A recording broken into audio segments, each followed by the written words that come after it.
लाहौर में बसंत की तैयारियां यूं उरूज पर हैं जैसे शहर को किसी आलमी मेले की मेजबानी मिल गई हो। एक तरफ महंगाई का ग्राफ रॉकेट बन चुका है तो दूसरी तरफ मोटरसाइकिलों पर लगे हुए लोहे के रॉड ऐसे अकड़े खड़े हैं जैसे ट्रैफिक वार्डन खुद पतंगे उड़ाने पर मामूर हों।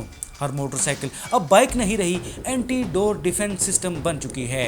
सामने रॉड, पीछे हॉर्न और दरमियान में लाहौरी जज्बा जो कहता है कि बसंत तो आएगी। कुछ लोग इसमें भी सियासत को ढूंढ रहे हैं जैसे अंधा दो आंखें। गुर्बत, बेरोजगारी और सियासी अदम इस्तेकाम ने अगरचे अवाम की कमर तोड़ दी है, मगर बसंत के दिन कमर नहीं बस गर्दन बचानी होती है। इसलिए शहरी हज़रात मोटरसाइकिल पर निकलते वक्त ऐसे तैयार होते हैं जैसे सरहद पार करने जा रहे हों।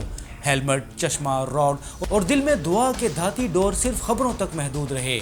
उधर घरों की छतों पर पतंगे ऐसे उड़ रही होंगी जैसे हुकूमतें कर्जे उड़ाती हैं। लाहौरियों ने बसंत पर यह तासुर देने की कोशिश करनी है कि खुशी हालात की मोहताज नहीं, बस थोड़ी सी लापरवाही, थोड़ी सी शोखी और बहुत सा चिल वाला फलसफा चाहिए।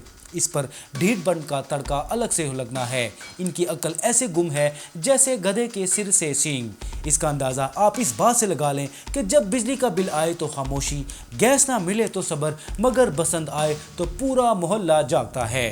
ढोल की ताप पर सियासत भी खामोश और महंगाई भी कुछ देर को पतंग के पीछे भागती दिखाई देती है।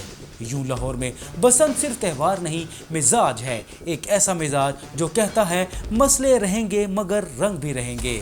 रॉड लगे हों या ना लगे हों, लाहौरी हंसी हर हाल में उड़ान भरेगी। और हाँ, ये बेहसी, बेबसी और ढीठपन की हंसी होती है।